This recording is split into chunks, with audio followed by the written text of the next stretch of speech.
Catastrophic Hurricane Melissa, officially a Category 5, how strong it is, where it's going, and the impacts that many will feel in today's video. Welcome in, folks. Happy Monday, October 27th, and continuing to track the tropics as hurricane season unfortunately refusing to go quietly into the night as we have a Category 5 storm in the Caribbean and setting its sights right on the island and country of Jamaica, then Cuba and the Bahamas, and potentially even Bermuda in line for this storm system. Folks, this is the real thing for folks in Jamaica. They've never even seen a Category 4 storm make landfall. Unfortunately, they've got a Category 5 only about 12 to 24 hours away from making landfall on the southern shore of the island. So I'm breaking all of that down for you in today's video. I'm also talking about a big storm in the eastern U.S. coming up this week that will bring gusty winds, heavy rainfall, and a big cool down just in time for Halloween. If you're new to the channel, though, welcome. My name's Gerald. I'm a meteorologist at WCCB Charlotte. If you haven't already, go ahead and like the video, subscribe, and hit the bell for the latest notifications so you're always in the loop here of the changing weather and my analysis of the data as soon as it rolls in. I've got daily uploads here on the channel, sometimes multiple a day, depending on how active things are getting into the United States. But today, let's go ahead and start with Melissa. You can see here on satellite imagery, I've got it on visible, and really, folks, you don't need to be a meteorologist or a weather nerd to know that that means trouble whenever you see those very bright white cloud tops spinning at such a quick speed here. And just to familiarize ourselves, here's Jamaica, here's Cuba, and here's Hispaniola, Puerto Rico, and then just to the south right here is what is Category 5 Hurricane Melissa. And folks, some of the data we're seeing from the hurricane hunters is just insane. This is easily a Category 5, approaching one of the strongest storms in the Atlantic Basin on record, as we're almost getting down to the single digits of the 900s in terms of millibars, so that would be below 910. I would not be surprised if we do cross that threshold and get below there. And unfortunately, they're finding winds that are just not something you see very often here in the Atlantic. And the storm itself looks straight out of the Pacific. It looks like one of those classic West Pacific typhoons that you see, but unfortunately, this one now beginning to pull north. We'll take another look at it from a different angle. Let's look at the infrared loop of this one. And you can see, again, like I mentioned, you do not need to be a meteorologist to know that all these colors mean trouble. We've got very strong thunderstorms right around the core of this storm. And something I want you to notice, look at how steady that pink and purple color is, that circle, if you will, right around the system. I mean, it's just, like I mentioned, it's something we do not see very often in the Atlantic. This is a very tight, compact eye. It is not showing any signs of eye wall replacement cycle right now. It is firing off a ton of lightning right there into the core of the system. And even on the outside of the system, plenty of tropical storm force conditions with heavy thunderstorms and gusty winds continuing. And you can start to see the storm is beginning to slowly but surely make that turn north, as it is expected to make landfall overnight tonight and into early tomorrow into the western shores of Jamaica, and definitely just an insane looking system. Let's go and look at some of the data coming in from our aircraft reconnaissance out there, and then we'll also take a look at the latest track from the National Hurricane Center before diving on into model guidance. Hurricane hunters just made another pass right through the storm, and you could see all of these little orange dots. I'll try to explain what this map is. All these little orange dots is where the hurricane hunters have dropped dropsondes into the center of the storm. And it's basically just a weather instrument that goes down, collects a ton of data, tells us the pressure, the winds, moisture values, and all other sorts of important things to gather when collecting information on a hurricane. And every pass, the storm has gotten a little bit stronger. The most recent dropsonde pass had pressure right around 910, 911 millibars, and continuing to find Category 5 winds. Now, if there's any good news, it's that the Category 5 winds, and really the hurricane winds in general, are really just right here where the eye is, right into that eye wall. The winds die down pretty significantly without that much distance from the eye.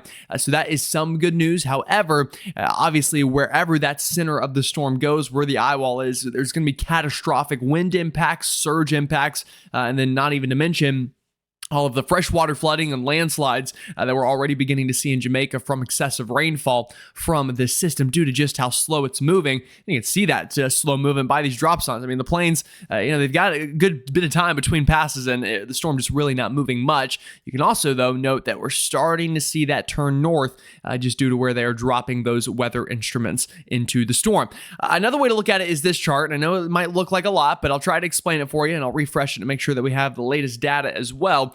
and kind of give you the latest. So what we're going to be focusing on is this part right up here on the top left. That's the one that really matters. You can see on your y-axis, we have the pressure that the airplane is finding.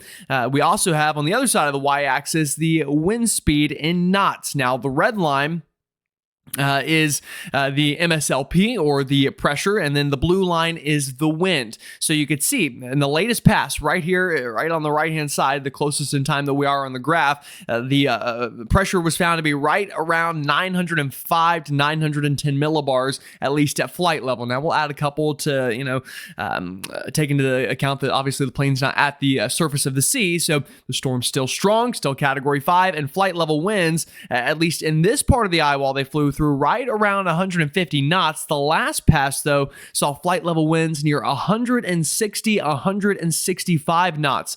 And folks, that is easily Category 5 strength, and even some of the weather balloons that they dropped into the eye wall of the system found that that was the case even down at the surface. So again, folks, this one of the strongest hurricanes we've seen in the Atlantic in quite some time. This is up there with Milton and other big names in terms of numbers that it's producing. Unfortunately, though, this one's likely to hit land at these values where some of the other big storms we've had have kind of weakened a little bit beforehand. Unfortunately, what we're seeing in the data is what the storm is going to be whenever it begins to move inland. Speaking of that move inland, here's the latest track from the National Hurricane Center. Hurricane warnings obviously up for all of Jamaica. We've got tropical storm warnings for much of Cuba, Hispaniola, hurricane watches, and tropical storm warnings up for the Turks and Caicos and the Bahamas, and basically everywhere shaded in. The latest forecast for landfall is for basically right at tomorrow morning, right around 8 a.m. or so, at least East Coast time, so maybe a little bit earlier than that here for folks in Jamaica. Although, now that I think about it, I think y'all are in the same time zone. Just looking at the map, I probably should have checked on that, but I think you are basically in the exact same time zone, looking at it now on the map, so that's convenient for us. But winds Category 5 strength, 160 mile an hour tropical system, tropical cyclone is expected to make landfall, and then eventually moving up towards Cuba, the Bahamas, and even Bermuda could potentially be in line for this storm system. All right, that's an overview of things. Let's go ahead now and look at some model data, show you what this is likely to look like on radar, talk about wind speeds and total rainfall, including storm surge on the way. The HAFSA model, I think, doing a great job of initializing with this storm. This is around 5 p.m., the forecast, so when probably many of you are watching this. And like I said, looks like what the storm looks like. So doing a pretty good job here. You can see that very tight core. As I've mentioned, it's right where this eye wall is, this kind of section right in here that I'll try to highlight. That's where the worst of the winds are with this system. You go outside of there, you get to tropical storm force much quicker compared to the major hurricane Category 5 winds that we're seeing right up into that eye wall. Overnight tonight, the storm moves closer. The outer rain bands really start to smack Jamaica, obviously starting south and then working to the north. And then by the time we're waking up tomorrow, the storm right around the intensity it is now. It could be a little bit stronger, a little bit weaker, but give or take right around Category 5 intensity, and then slams into the island, makes landfall tomorrow morning and afternoon. This is when things will be the worst, folks. Tomorrow is the big day. If you've still got time to go further inland and you're near the coast, now's a good time to do it. We're going to just see insane amounts of storm surge right on the right-hand side of this eye wall where it's pushing up with those Category 5 winds. It's bringing the Caribbean with it, and we could easily see 10 to 20 plus feet of surge in those areas. Now, luckily, at least parts of the island have pretty good elevation. It's not like some other countries where the whole thing is a very flat island, so there are places to get to higher ground. Unfortunately, though, with the higher ground, then you're going to get the Category 5 winds worse than anyone else, because remember, the winds are a little bit stronger in the upper levels, and that's where the mountain is, so it's just going to smack the side of the mountain, much like what happened with Helene. So the southern-facing slopes here in the island, especially where that eye wall goes, going to have a very intense tree loss. We're going to get landslides. The entire island going to see flooding likely from this system during really now through tomorrow. By evening time of Tuesday and into the overnight, the storm starts to get back north, and the storm surge should be done for the island, at least the southern shore. Could actually get some backside surge on the northern side of the island. But then I think by the time we get towards midnight or so tomorrow into Wednesday, Jamaica is done with the worst of it and should really be able to begin the recovery process as early as Wednesday morning, potentially. Unfortunately for Cuba, though, the storm's just starting. Then you can see it starts to work up by Wednesday morning, making landfall into the southeastern portion of the island. Still a major hurricane. You can see it there, 951 millibars. It's probably around category 3 or so, bringing all the same impacts it did to Jamaica, just to a slightly lesser extent.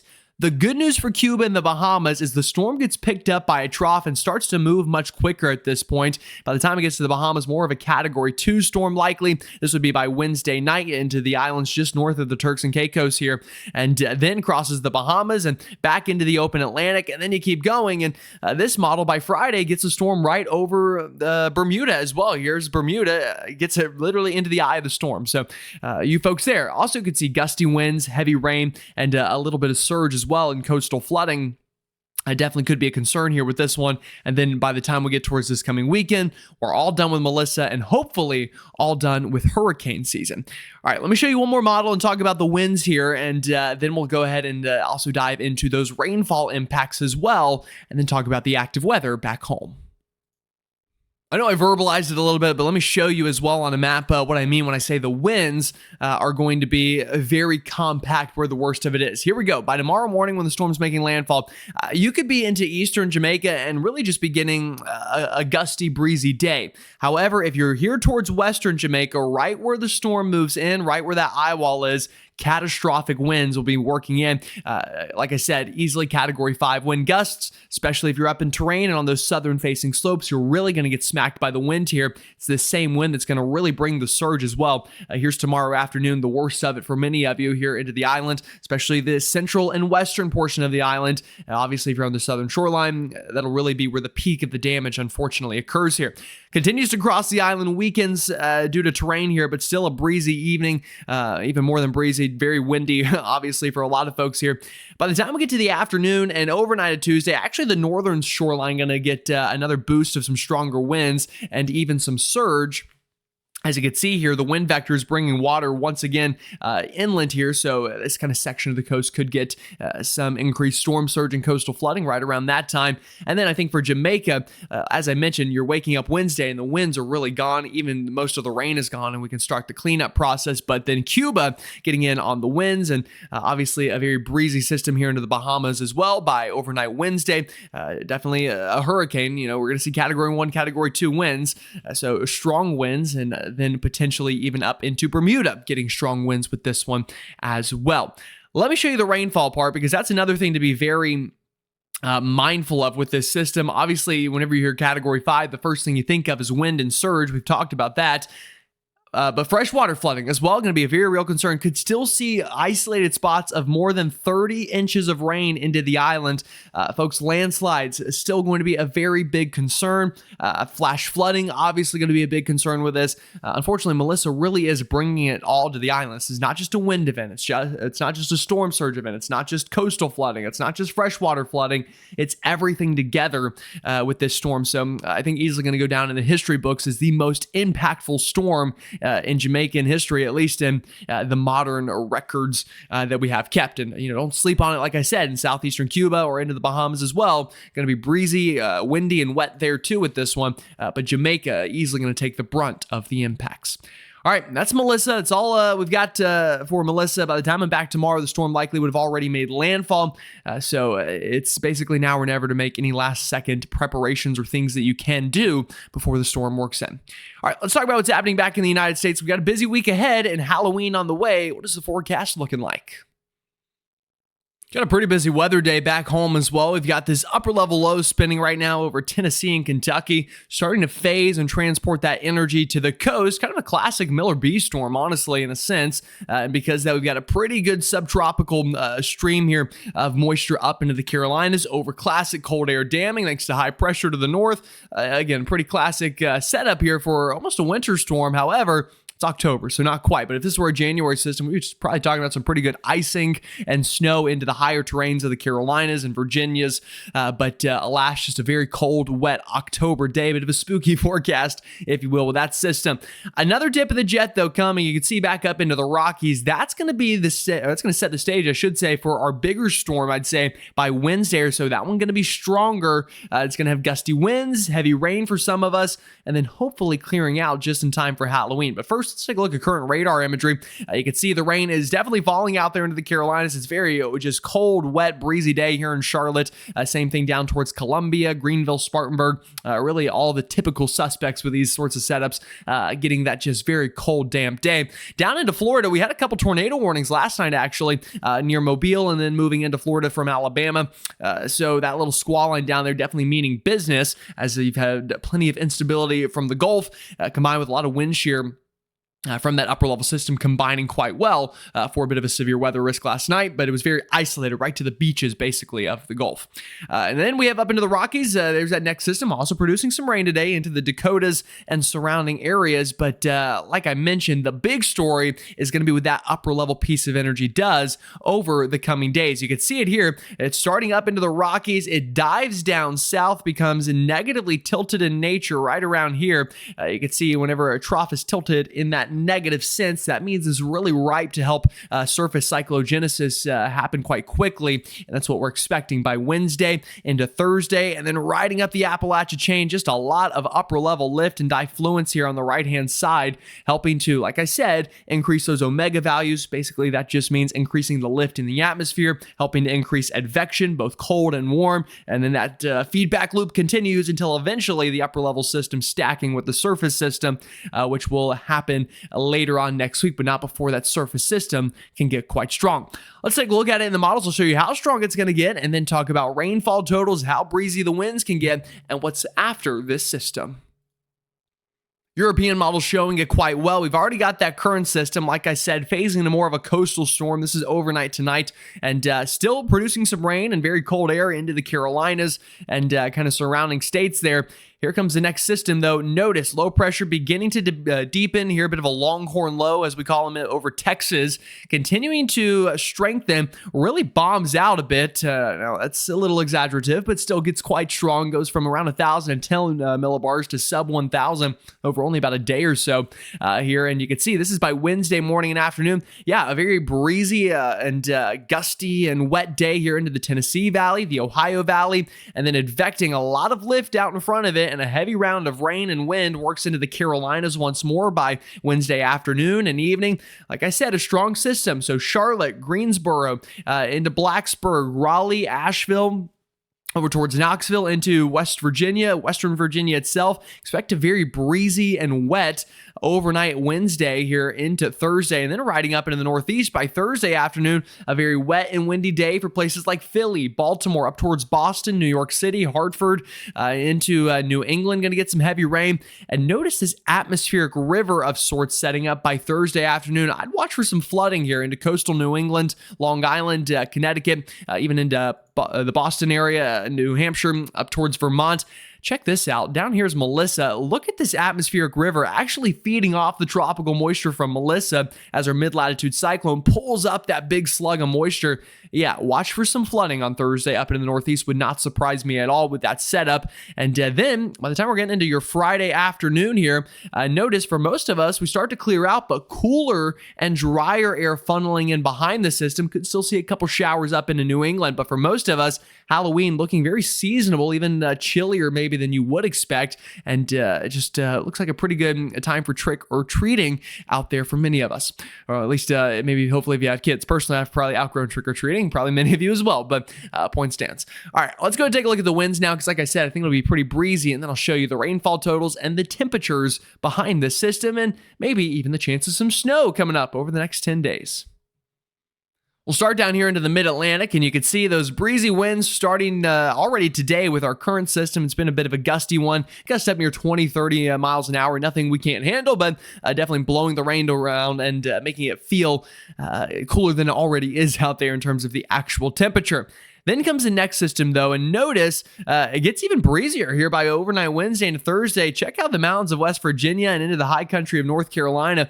50 plus mile an hour wind gusts would not surprise me. The Piedmont of North Carolina, maybe 30 to 40 mile an hour wind gust. That rides up into Virginia and then continues pulling north. And even Thursday afternoon, a breezy one as some sunshine could come back out for some of us, helping to mix down some stronger winds to the surface at places like Atlanta, Columbia, Charlotte, Raleigh, even out into eastern Tennessee and Kentucky. You get the idea, a bit of a breezy day. And then here by Friday afternoon, the northwest flow wind continues, stays quite windy into the mountains of North Carolina and the Virginias as the storm pulling north, but still that northwest flow cranking over those local areas that get it normally worse than others. Up into the northeast, not too bad right now, but you can see the winds really start to pick up. Pause it here. This is Thursday afternoon. Like I said, I'm expecting a band of very heavy rainfall that can help to mix down some very gusty winds. This model indicating a 50 to 60 mile an hour wind gust. I wouldn't completely rule it out, and that might be overdone a little bit. This would be max wind gusts. This would not be a common thing all day, but maybe whenever you get the daily climatology report, it says, yeah, we got a gust to 50 or 55. Would not shock me in areas here up near Scranton, maybe up towards Binghamton, northern New Jersey. Obviously, the higher up you are in elevation, the higher likelihood you get some of those gustier winds, but even a breezy day on Long Island, up into New England, higher terrains of Vermont and New Hampshire, probably going to really get a good. Mount Washington, I would not be surprised to easily see some 70 to 80 mile an hour plus wind gusts. Going to be something that obviously they're used to, but still goes to show. Going to be a breezy system and a breezy day. And then another breezy one on Halloween itself. Check out these winds. Like I said, northwest flow coming in and cranking up. Another breezy one on your Friday. All right, those are the winds. Now let's go ahead and take a look at the potential for some cooler air and maybe our first snow of the season in the higher elevations on the horizon. Here are rainfall totals, and going to be a pretty wet one into the southern apps here. Could see a good couple of inches, I-85 north in South Carolina, Georgia, and into western North Carolina. And then, a good couple of inches really for most here into the eastern seaboard over now through, this is Friday. So this is the current system, and then the next one on Wednesday and Thursday. The good news, though, we need it, folks. We're in a drought for a lot of us, so any rain is good rain. We could see some localized flooding, especially, like I said, Thursday with that heavy band of rain up into the northeast. I'd be a little more cautious with that one, but generally speaking, this is welcome rain for most of us. As I mentioned, being in a drought, obviously we'd like the rain, and it should help to tame any wildfire concerns here, over the next week or so. Behind this, and really just to start November in general, the models are indicating a pretty cold start to the month here into the southeast. You can see Florida all the way up even into the mid-Atlantic and the Ohio and Tennessee Valley. Yeah, below average temperatures looking more likely as that troughing continues to work in, bringing in that cooler air for many of us. And that means maybe some snow. Now, it's not going to snow in places like Charlotte or Atlanta or anything like that, but in the higher elevations, maybe even up the Carolinas, but especially the Virginias northbound, there is a bit of a signal for maybe our first high elevation snow of the season. Here's what it could look like. Now, this map is the chance of at least an inch of snow falling within a 24-hour period. The system this Wednesday, Thursday, and Friday, chances slim to none for most of us. But after that, I showed you northwest flow increases, and there are signs that maybe right here, right around the 5th or so of November, some higher end chances for maybe some northwest flow snow into the higher terrains of the Appalachians could return just in time for November. And that's seasonably correct. You would start to expect to get those chances more so from November, obviously, onward through winter time. So it could be right on time and about the time that, we start getting rid of the fall decorations and thinking about the winter decorations. So it could be a bit festive as well, if you will. We'll be done with Halloween at that point and all. So hopefully, I know I'm ready to talk about snow. I'm really tired of talking about hurricanes in the tropics. Obviously, though, we will as long as there's something to track out there. But I'm sure many of you as well are ready to start hearing about snow instead of devastating hurricanes. And I'm ready to talk about that as well. All right, y'all have a great one. Stay safe out there. Obviously, keeping folks in the Caribbean in our thoughts and prayers, and wishing them the best with Melissa as it works inland. And obviously, all trying to keep an eye on the sky here back home as well as we have active weather. Y'all have a great one. Stay safe, and I'll see you all next time.